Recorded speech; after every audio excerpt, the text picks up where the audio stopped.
personal ko po itong karanasan. Bali may mga 8 taon na rin po siguro ang nakalipas nang ito po ay aking maranasan. Pauwi po ako noon mula sa bahay ng kaklase ko dahil may ginawa po kasi kaming project para sa aming paaralan. 3rd year high school na po ako noon. At sa totoo lang po, napakahirap ng kalagayan namin noon dahil tanging si nanay lang ang naghahanap buhay para sa amin ng mga kapatid ko. Ang tatay ko po kasi ay sumakabilang bahay. Kaya ang baon ko po noon ay 10 piso lang. Kung minsan nga po ay wala pa. Kaya nagbabaon na lang po ako. At dahil po sa walang pera, madalas po akong naglalakad pa uwi ng bahay namin. Dahil nga po sa wala akong pampamasahe. Malayo po ang nilalakad ko pero tinitiis ko lang. At medyo nasanay na rin naman ako. Sa araw-araw pa naman ang ginawa ng Diyos at kung ilang taon na rin mula nang iwan kami ng tatay namin. At iyon na nga po, nang minsang pauwi na ako sa amin galing sa bahay ng isa kong kaklase, ay may nakasalubong po akong isang aswang. Bali yung nilalakaran ko po kasing kalsada papasok sa amin ay hindi sementado at wala po talagang ilaw kung kaya napakadilim. Kaya nga po nagdadala ako noon ng flashlight at madalang din po ang dumaraan ng mga sasakyan lalo na kapag gabi. Bali ang nangyari po ay ganito. Habang naglalakad ako ay napagawian ko na po ang sumipol para mawala ang anumang takot na aking nararamdaman. Pero noong mga panahong iyon ay sa mga adik at masasamang loob po talaga ako natatakot. Dahil walang-wala naman po kasi talaga sa inagap ko na mayroong aswang sa lugar namin. Nag-umpisa po akong kilabutan nang malapit ko nang marating yung pakulbang daan. Hindi ko rin noon maintindihan kung bakit bigla akong nakaramdam ng takot. Takot na masasabi kong noon ko palang talaga naramdaman sa buong buhay ko. Pero dahil sa wala naman akong magagawa kundi ang dumaan talaga doon, kung kaya naman nilakasan ko na lang yung aking loob. At tamang-tama naman na biglang bumungad sa akin ang isang matandang babae na yung kanyang mga buhok ay talagang nagtatayuan. Pero hindi iyon ang dahilan kung bakit ako nagulat at napaatras, kundi dahil sa kanyang mapupulang mga mata at mabangis na mukha na animoy galit na galit talaga, na para bang handaan ng mangain ng mga oras na iyon. At yung kanyang mga kamay ay bagyang mga nakadipa na nakaarko ang kanyang mga daliri na para bang mangangalmot at naninigas. At nakaangil siya na para bang ipinagmamalaki pa niya sa akin ang kanyang mga matutulis ng ngipin. Iyon ang dahilan kung bakit napaatras ako at hindi na nagdalawang isip pa na tumakbo. Pakiramdam ko ay parang nanayutin ang aking buhok dahil sa tindi ng aking takot. Parang nanlaki ang ulo ko at namanhid dahil sa aking nakita. Noong mga sandaling iyon ay wala na akong ibang iniisip pa kundi ang makalayo mula doon sa matanda. Bahala na kung hindi man ako makauwi ng bahay noong mga oras na iyon, naisip ko. Basta makatakas lang ako sa kanya. Kaya hindi talaga ako tumigil sa aking pagtakbo. At ganun pala yun. Kapag nasa panganib ka o may matinding takot na nararamdaman, ay makakagawa ka ng mga bagay na hindi mo akalaing magagawa ko. Dahil noong mga oras na iyon, nung naglalakad pa lang ako, ay talagang parang patang-patana ang aking katawan dahil sa pagod. Pero nang makasalubong ko yung aswang, ay talaga namang ang bilis kong tumakbo pabalik. At nawalang bigla ang pagod ko. Buti na nga lang nang habang tumatakbo ako, ay may nakasalubong ako, isang tricycle. Hindi na talaga ako nahiya pa at agad ko itong pinara. Hindi naman niya ako nilampasan dahil kita niya at naramdaman kaagad ang takot sa akin. Sinabi ko sa mama na mayroong aswang na umahabol. Humingi ako ng tulong sa kanya at hindi naman ako nito binaliwala. Medyo nagulat pa nga ako dahil agad niyang pinaniwalaan yung mga sinabi ko, na naisip ko pa nga noon na baka naniniwala din talaga siya sa mga aswang. Kanya akong isinakay sa tricycle at nagpresentang ako ay kanyang ihatid sa amin.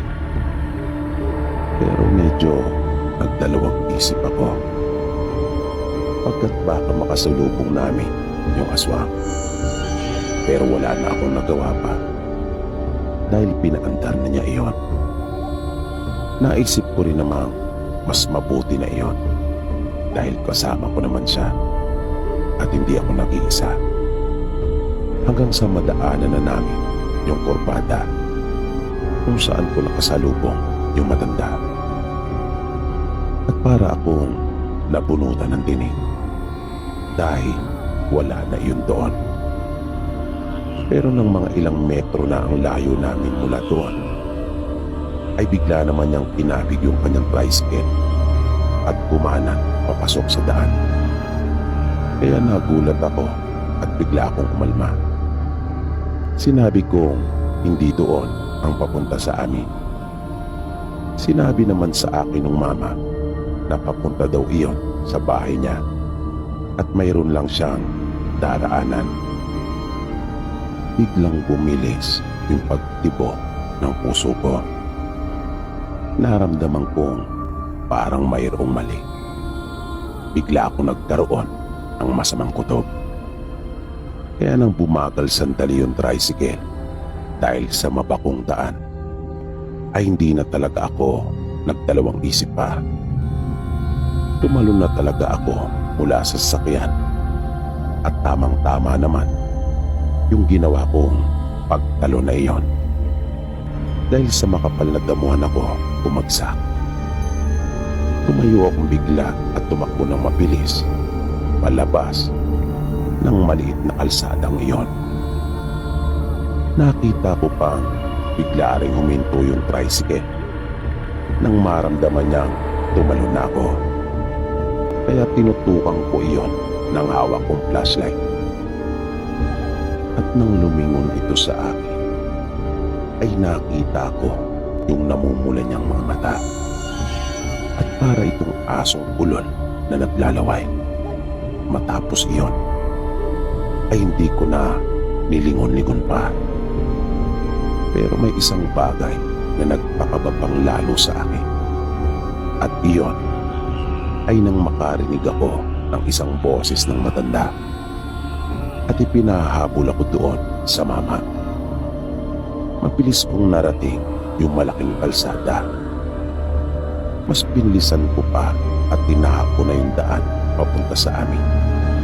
Pero nakarinig ako ng dalawang asong may malalaking boses na kumakahol sa aking ulihan. Hanggang sa may nakita akong truck na mabilis na paparating. Kung kaya, gumanda ako. At nang dumaan na ito sa tagiliran ko, nang makalampas ng bagya, ay kumapit na ako sa huliang bahagi nito at agad na sumampa. Mabilis akong lumakad papunta sa driver at sa magalang na pangungusap ay sinabi kong makikisabay lang po ako. Narinig ko namang pumayag yung driver at sinabi sa akin walang problema. Bali tatlo sila na nasa harapan ng truck. Bukas iyon Kung kaya nakita ko pa yung dalawang malalaking aso na narinig kong kumakahon sa aking likuran nung ako ay tumatakbo. Nakalaunan ay huminto na rin ang mga iyon sa paghabol sa akin, lalo na nang mas bumilis pa yung pag-andar nung sasakyan.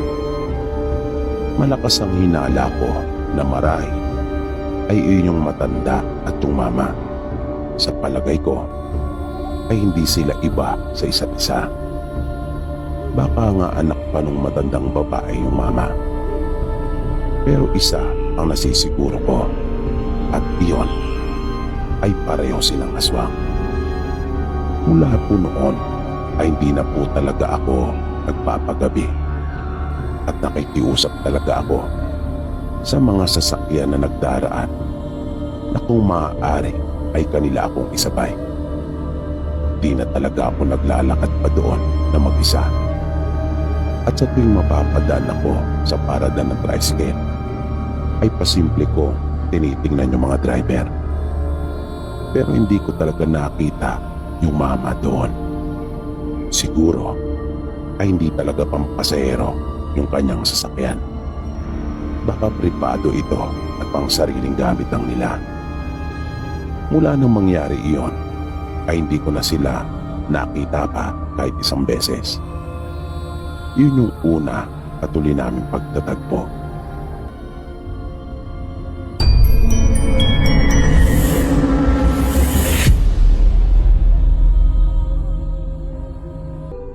Tubong probinsya po ako at doon na rin nakapag-asawa. Pero sa kasalukuyan ay dito na kami naninirahan ng pamilya ko sa may Pasay. Ang ibabahagi ko pong kwento sa inyo ay karanasan ko mismo. Ito ay naganap noong mga panahong bago pa lang kami nagsasama ng asawa ko. Wala pa kaming anak noon. At ang trabaho ko po ay naghahabal-habal. Bali nagpatulong ako noon sa kuya ko para makakuha ng motor na aking ipapasada. Sa probinsya po namin ay hindi na bagong bagay yung mga kwento pagdating sa mga aswang. Ang totoo po, bata pa lang ako ay nakakarinig na ako ng iba't ibang mga kwento patungkol sa mga aswang. Pero hindi ko po talaga inakalang makakaranas ako mismo noon. Ang akala ko pa nga noon ay pawang kwento lang talaga ang tungkol sa mga aswang. Bali naganap po ang nakakatakot kong karanasan ng mga may 3 buwan na siguro akong namamasada. Yung lugar po namin ay masasabi ko hindi pa po talaga maunlad. Kung kaya ngayong mga daan sa gabi ay talaga naman pong madidilim. Wala naman po sana akong balak na magpagabi nung araw na yon. Dahil kaarawan pa nga ng isa sa mga anak ng kuya ko. At kinumbida niya kami ng aking asawa na magpunta. Kaso, sunod-sunod talaga noon ang pasahero. Kung kaya naman, sinamantala ko na rin yung pambihirang pagkakataon na yon. Kasi nangihinayang naman ako. Pero nang masapatan na ako sa aking kinita at nagbalak ng umuwi, ay bigla namang may humabol pa. May sumakay sa akin isang babae. Aaminin ko po na maganda yung babae, maging yung kanyang pangangatawan. Kung kaya yun na rin marahil yung dahilan kung bakit mahirap itong tanggihan. Dahil pauwi na sana talaga ako noon. Pero nang sabihin niya ang kanyang destinasyon, ay naisip ko rin noon na total naman ay doon rin ang daan ko, kung kaya ayos lang, pumayag na rin ako. Kaya akin siyang isinakay. Ang hindi ko talaga maintindihan ng gabing iyon, bakit sa pinanggalingan namin ay tuyo ang daan at hindi umuulan. Pero nang bumabiyahe na kami at at malapit na sa pinapahatiran ng babae ay biglang umulan. Kaya lalo pang naging mas madilim at delikado yung daan. Ihinto ko pa nga sana yung motor ko noon para sumilong at maglabas ng kapote. Pero pinigilan ako ng babae at sinabi malapit na lang rin naman daw yung sa kanila. At para ba ito nagmamadali talaga? Kaya hindi ko na ininto yung motor at sumunod ako sa gustong mangyari ng babae. Maya-maya, bigla akong napansin na biglang naging magalaw ito. Bigla siyang naging malikot na hindi ko alam kung ano yung ginagawa niya sa likuran. Kaya nagsalita ako at sinabihan ko siya na huwag malikot at baka madisgrasya kami. Pero para itong bingi na hindi niya ako pinansin at hindi pa rin tumigil sa kanyang ginagawa. Ayaw ko naman siyang lingunin dahil baka mabulaga naman kami ng aming makakasalubong na sasakyan. Nakatulan talagang paning ko sa daan. Lalo pa nga at maraming kurbada yung kalsada. At madalas kasi ang aksidente doon sa mismong lugar na iyon. Nang bigla na lang naramdaman ko yung kanyang kamay sa aking braso at kanya itong hinaltak. Nakasabay noon ay narinig ko yung malaking boses niya na para bang humahangos at sabik na sabik. Pero hindi iyon kaaya-aya sa pandinig. Ang totoo, nakakakilabot iyon at hindi talaga maganda pakinggan. Bigla nga ako kinilabutan. At dahil sa patuloy niyang ginagawang paglilikot at paghaltak sa aking braso, ay bigla akong nakabig ng malakas yung manibela at nawala kami sa balanse. Pakiramdam ko ay parang tinukot yung laman loob ko dahil sa kaba. At nangyari na nga yung kinakatakutan ko. Sumimplang kami at ang haba ng aming isinadsad.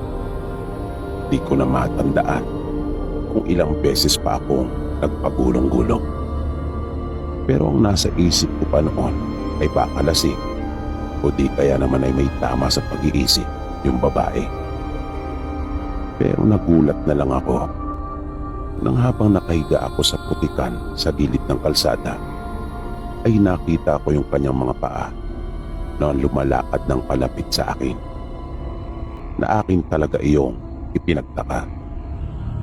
Dahil parang baliwala sa kanya ang mga nangyari. At para bang hindi man lang ito nasaktan. At nang iangat ko pa yung aking paningin ay doon na naging malinaw sa akin na isa palang aswang yung babae. Yung puntong iyon ay naging maliwanag na at akin na naunawaan na sa unang tingin ko pa lang sa itsura nito ay alam ko na agad. Nakita ko iyon dahil doon nakatapat yung ilaw ng nakasalampak kong motor sa may gilid. Sinubukan ko nung gumalaw pero parang manit na yung buo kong katawan at naamoy ko na yung lansa ng sarili kong dugo. Kaya kahit di ko pa usisain ang aking sarili ay alam kong marami at malupa ang tama ko. At yung lansa ng dugo ko ay tila nakadagdag pa yata sa pananabik ng babaeng aswang.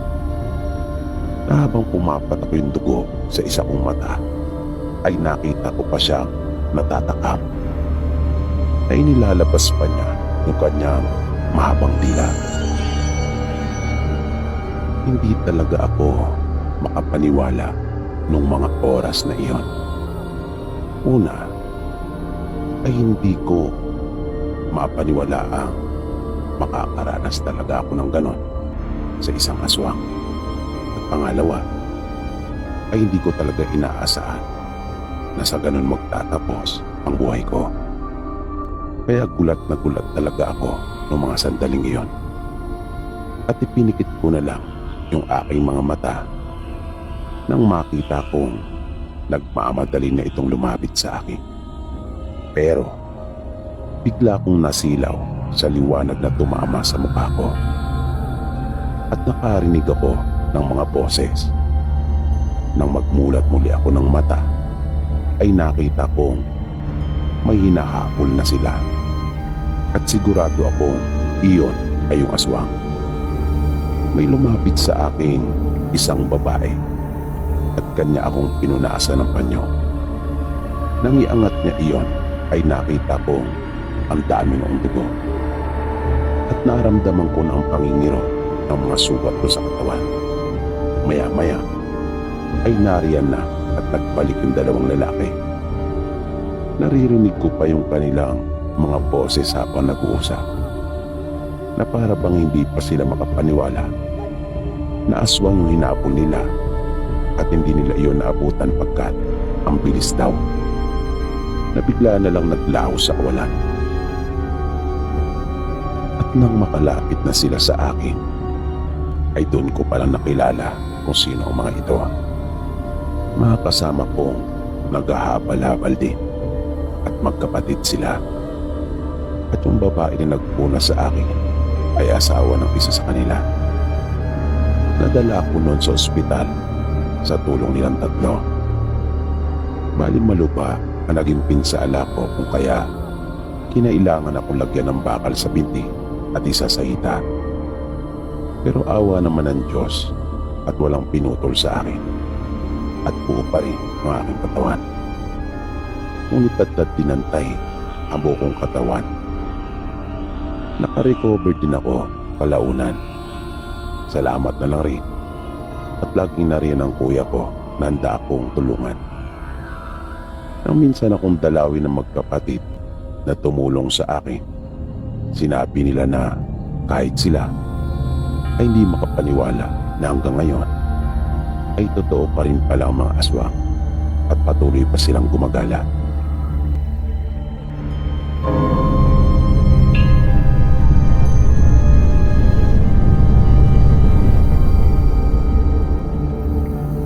Ang ibabahagi kong kwento ay tungkol po sa naging karanasan ko noong mga panahon na ako ay nasa probinsya pa. 5 po kaming magkakapatid. Bali pangatlo po ako sa amin. 3 kaming babae at 2 lalaki. Ang pinakapanganay namin ay si Manong Edgar at ang pinakabunso naman ay lalaki din, si Toto Romy. Nag-umpisa po ang aking nakakatakot na karanasan nang minsang pauwi na po kami galing sa paaralan. May kalayuan po kasi ang pinapasukan namin. Pero marami naman po kaming mga kasabay. Yun nga lang ang bahay namin ang pinakamalayo. Kung kaya unti-unti ding nababawasan ang aming mga kasabay sa pag-uwi. At kami na lang magkakapatid ang naiiwan na naglalakad. Ang panganay naming kapatid noong mga panahon na iyon ay tapos na ng high school at katukatulong na ito ni tatay sa mga gawain sa bukid. Ang bunso naman naming kapatid ay nag-aaral pa lang sa elementarya. Kung kaya, hindi namin siya nakakasabay dahil sa ibang paaralan siya nag-aaral. At yun na nga po, nang minsang pauwi kami ng aking mga kapatid mula sa paaralan, ay may humarang po sa aming 3 na 2 malaking aso na nakalabas ang kanilang mga pangil at parang mangangagat na. At naglalaway din sila na animoy mga asong ulol na sa amin pa ay tinatawag na bangaw. Padilim na po noon at kami na lamang ang naglalakad. Unang pagkakataon po na mangyari yun sa amin. At talaga naman pong nakapagtataka iyon.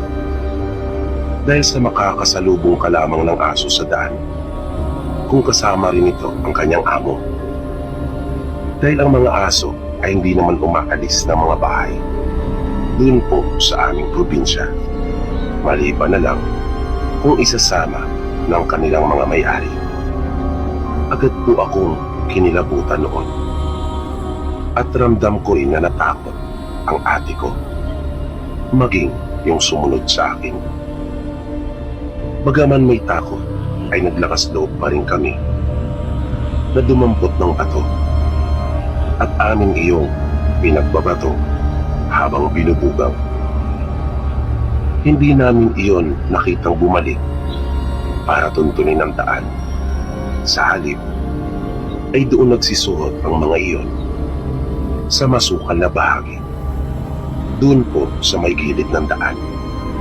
Pagdating namin ng bahay ay mabilis naming dinampot yung mga galon at nag-igib kami na nakababata kong kapatid, habang yung ate naman namin ay tumulong kay nanay sa paghahanda ng aming hapunan.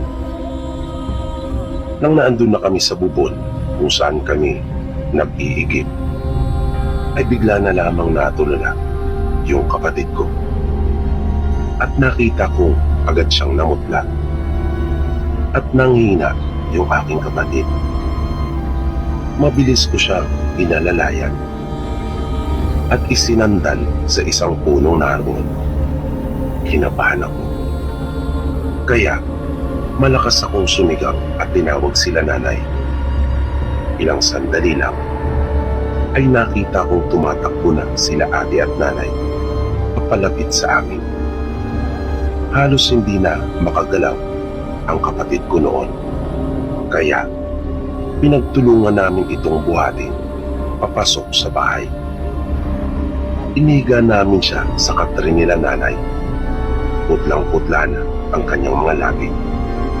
Wala kaming ideya kung ano ang nangyayari sa kanya. Pinunasan siya ni nanay para maging presko ang kanyang pakiramdam. Nang dumating sila tatay at kuya, ay nagulat din sila nang makita ang kapatid namin na nakahiga sa katre at walang malay. Nang magtanong sila kung ano ang nangyari, ay wala kaming maisagot dahil sa hindi rin talaga namin alam. Nagpasya si tatay na puntahan na yung tiyuhin niyang manggagamot at makaraan ang mahigit isang oras. Nang bumalik ito ay kasama na niya ang lolo namin. At agad na nitong sinimulan ang kanyang mga seremonya. Ngunit nagulat kami nila nanay at iba ko pang mga kapatid nang makita namin ang aming kapatid na tinutubuan na ng mga buhok sa kanyang mukha, na pati ang kilay nito ay bigla nang nangapal. Habang abalang-abala namang nagpapausok si tatay at kanyang tiyuhin sa palibot ng bahay. Kaya tinawag ni nanay si tatay at pinaakyat sa itaas ng bahay. Pagpasok ni tatay sa silid ay nagulat din siya sa kanyang nasaksihang pagbabago sa itsura ng aming kapatid. Kaya napadunong itong bigla sa bintana at tinawag ang kanyang tiyuhin. Nang papasok na ang lolo namin sa silid, ay bigla na lamang nagkaroon ng napakalakas na hangin. Takang-taka kami kung saan nanggagaling ang malakas na hangin iyon. At halatang ayaw papasukin si lolo sa silid. Noon lang po kami nakaranas ng ganon. Takot na po kami. Umusal ang tiyuhin ni tatay. May binanggit siya na mga salita na hindi namin naiintindihan. At nagpumilit siya na makapasok. Paglapit niya sa gilid ng katre, ay bigla na lang bumangon mula sa pagkakahiga ang kapatid namin at naupo. Ibang-iba na ang itsura nito. Galit na galit siya at kanyang minumura ang aming lolo. Pinapaalis niya ito. Natakot kami ng mga kapatid ko sa itsura ni Inday. Nanlilisik ang mga mata nito na hindi nakatulad ng sa tao.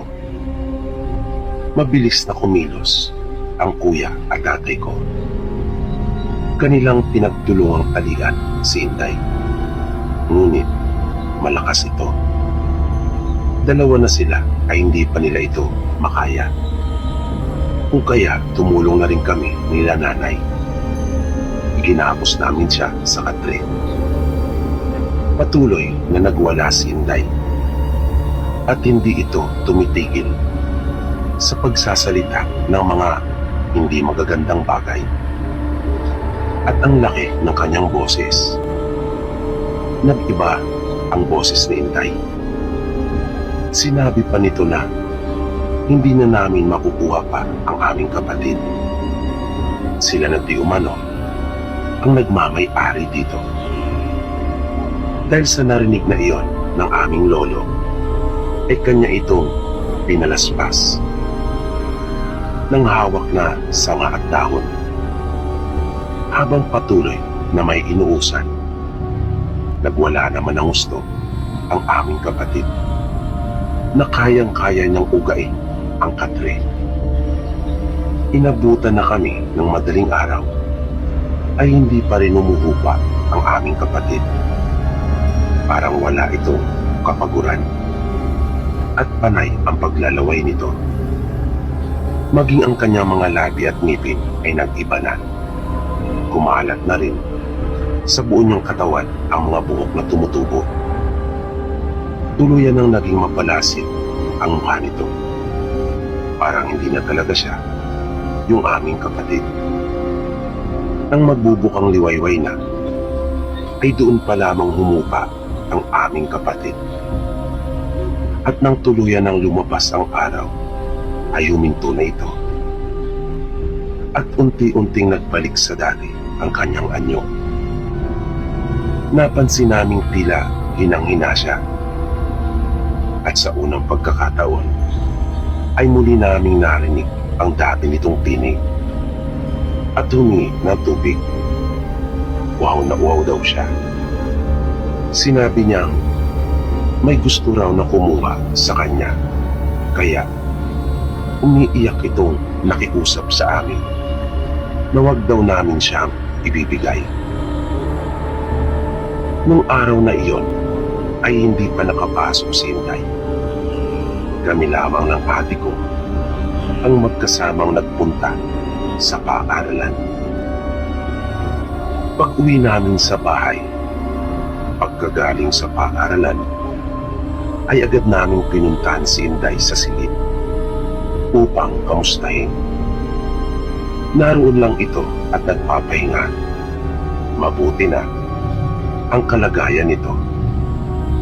Dinampot ko ang mga galon at mag-isa akong nagigib. Nang naroon na ako sa bubon at nilalagyan ko na ng tubig ang mga galon, ay bigla ko na lamang narinig na nagkaingay sa bahay. Kaya nagmamadali akong umuwi at sinilip kung bakit. Pagpasok ko sa silid nila nanay, ay nakita ko nanlilisik na naman ang mga mata ni Inday. Kaya bago pa siya tuluyang makapagwala, ay mabilis na namin siyang iginapos. Awang-awa na ako sa nakikita kong kalagayan ng nakababata kong kapatid. Habang pabalik ako sa bubon, ay napapaiyak na ako. Makaraan ang halos isang oras, ay dumating na rin sila tatay at kuya. At kahit pagod, ay kanya na uling pinuntahan yung lolo namin. Nang malaman niyang sinusumpong na naman si Inday. Sinasaniban na naman kasi ito. Nang dumating sila lolo, ay muli niyang isinagawa yung kanyang mga seremonyas. Pero nung gabing iyon, ay mas naging matindi ang naging pakikipaglaban nito sa sumasanib kay Inday. Dahil sa gusto na talagang kunin ng engkanto ang aming kapatid. Bukod sa mga naranasan naming malalakas na hangin, na animoy mayroong bagyo, ay nasaksiyan din namin ang napakaraming ibon na kulay itim na nagliparan ng paikot-ikot sa loob ng aming bahay. Halos punuin nila ang buong silid sa sobrang dami. Nakita namin na galit na si Lolo. Muli na ring naging mabalas ang mukha ni Inday at nanumbalik na rin ang mga buhok sa iba't ibang parte ng kanyang katawan. Panay na ang iyak namin ni Nanay. Awang-awa na kami sa aming kapatid. Ngunit wala kaming magawa. Lumipas pa ang mga oras. Nagpatuloy ang pakikipagtagisan ni Lolo sa nilalang. Nang sa wakas ay bigla na ring sumuko ang engkanto at kanya na raw umanong lulubayan na si Inday. Dahil doon ay napanatag na kami. Pagkaraan ng ilang araw na pamamahinga ni Inday sa bahay, nang maayos na ang pakiramdam nito, ay pumasok na rin siya. Noong araw na iyon, habang nasa kanya-kanya kaming silid-aralan, ay bigla na lamang kaming nagulat ng magkagulo. At nagulantang ako nang marinig ko ang balita. Halos hindi ako makapaniwala. Para akong pinagsaklupan ng langit at lupa sa aking narinig. Nadaganan daw ang kapatid naming si Inday ng pison na gumulong. Nagtatakbo ako papunta sa pinangyarihan. Pagdating ko roon ay ang dami ng tao at kanila nang pinagtutulungang alisin ang katawan ng kawawa naming kapatid. Ang saklap ng sinapit ng kapatid namin. Nakita ko si Ate Lisa na naroon rin at agad niya akong niyakap at sinabing wala na si Inday. Kalunos-lunos ang sinabit ng katawan ng aming kapatid. Walang makapagsabi kung ano ang totoong nangyari. Wala naman daw ang operator ng pison nang maganap iyon. Nagpaalam na kami sa aming mga guro na kami ay uuwi na at hindi na namin tatapusin pa ang klase. Halos hindi namin maiakbang na magkapatid ang aming mga paa pauwi. Napakabigat po sa aming pakiramdam. Pagdating namin sa bahay ay alam na rin pala nila ang balita.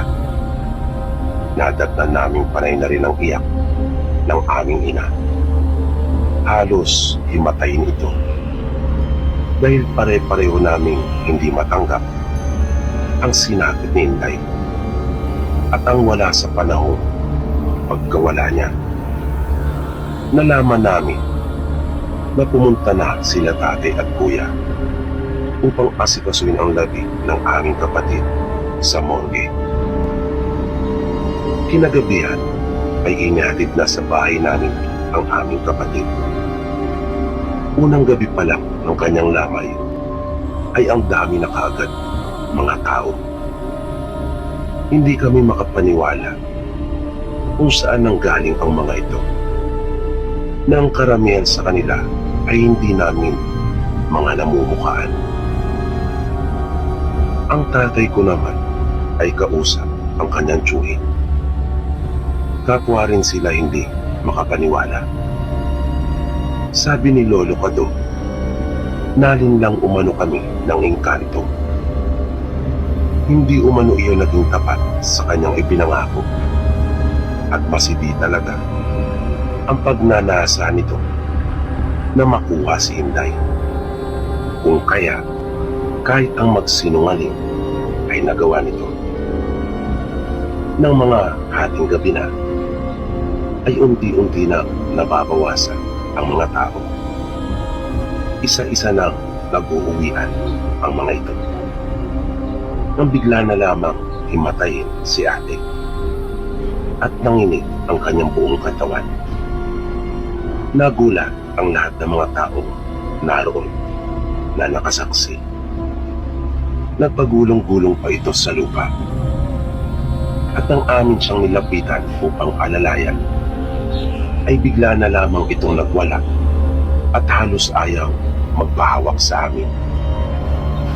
Nilapitan ito ng tiyuhin ni tatay na si Lolo Kado at kanya iyong inorasyonan.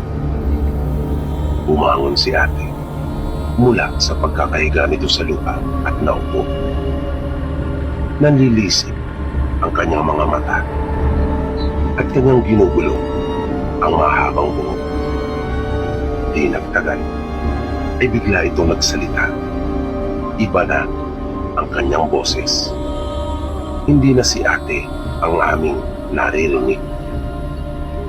Mabilis itong pinagtulungan ng mga taong naroon at iginapos sa upuan. Tumama pa ito ng malakas at sinabing kanya umanong isusunod na kukunin si ate. At bigla na lamang itong naglaway. At nagulat kaming lahat nang bigla na lamang humaba ang dila nito. At nakita naming lumuloy na ang ulo ni ate. Nawala na ito ng malay. Nilapitan ito ni nanay at niyakap. Ilang sandali lang ay bigla na rin itong nagkamalay. At wala siyang alam sa mga nangyari. Hindi niya iyon matandaan. Hinanghina siya at nanghingi ng tubig. Kinabahan ang buo naming mag-anak dahil sa pagbabanta ng engkanto na kanya umanong kukunin si ate. Nakiusap si nanay kay Lolo Kado na kanyang iligtas si ate at gawin ang lahat ng paraan upang hindi ito makuha ng engkanto. Inilipat namin si ate sa papag. Ipinaliwanag sa kanya ni Lolo Kado na kailangan siyang itali na munang uli sapagkat gagamutin siya. Kaya, nang maigapos na si ate, ay sinimulan na ni Lolo ang panggagamot sa kanya.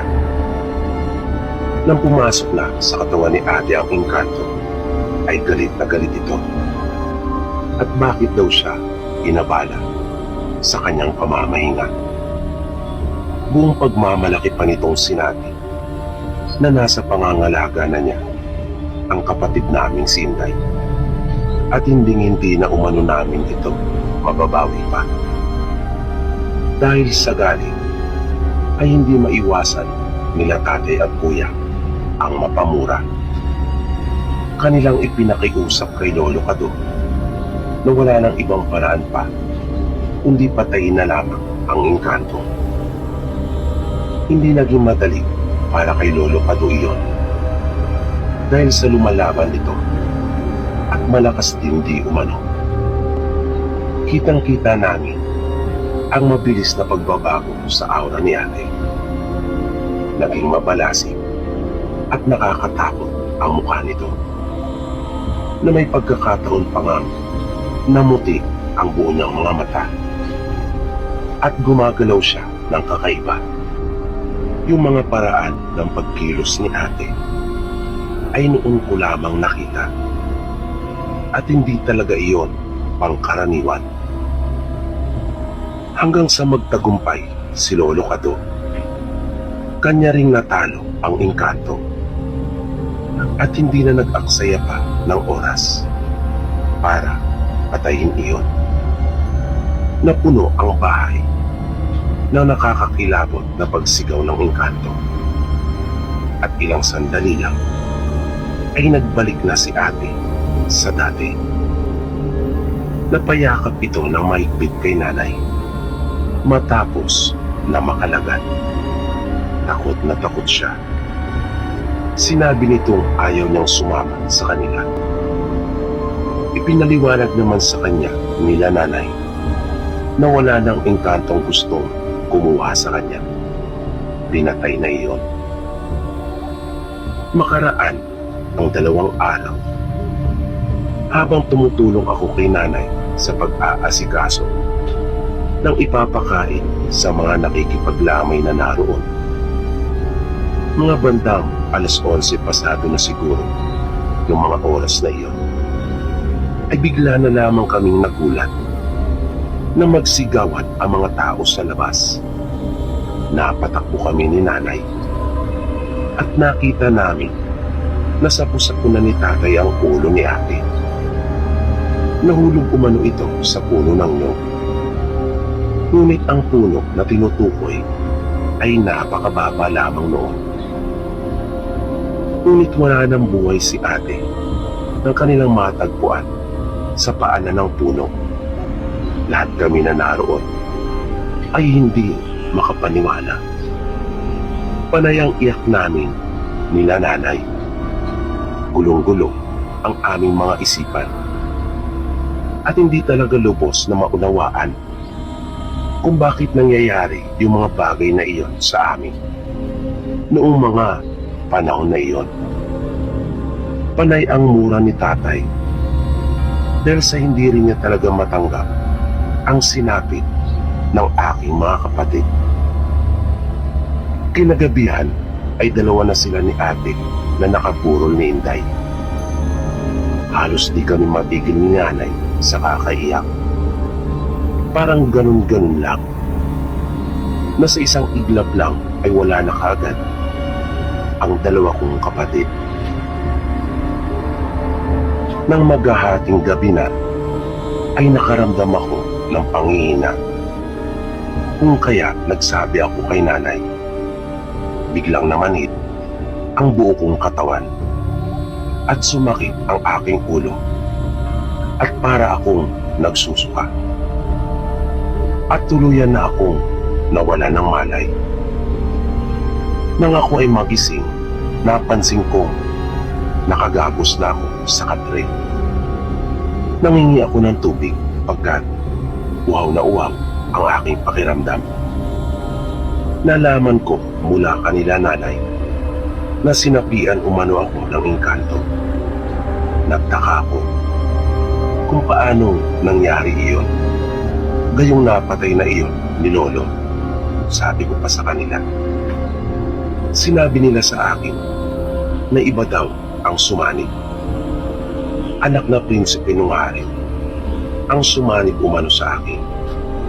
At galit na galit daw ito sa pagkamatay ng kanyang ama. At kanya nga raw kinuha si ate.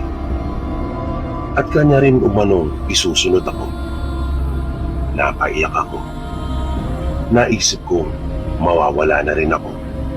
Kanila nanay at tatay. At iiwan ko na rin ang 2 ko pang kapatid na lalaki. Sinabi sa akin nila nanay na kanila na akong ilalayo. Pinakiusapan nila si Lolo Kado. Nagawa ng paraan upang mailayo ako. At kanya na rin patayin ang prinsipe. Dahil doon, ay hindi ko na po nakita pa ang 2 kong kapatid sa huli nilang hantungan. Dahil sa itinakas na ako at dinala sa isang kapatid ni nanay sa Maynila. Kanina na akong itinawid ng dagat at binigyan ako ni Lolo Kado ng proteksyon laban sa mga masasamang elemento. Simula noon ay sa Maynila na ako nagpatuloy ng aking pag-aaral. Nagbabakasyon lamang sila nanay at tatay minsan sa Maynila. Sa Fairview kami nakatira noon. Minsan ay nagagawa din nilang maisama ang 2 ko pang kapatid na lalaki. Pero sobra-sobra ang aking pangungulila. Kanila ate at ganoon din sa sumunod sa akin na si Inday.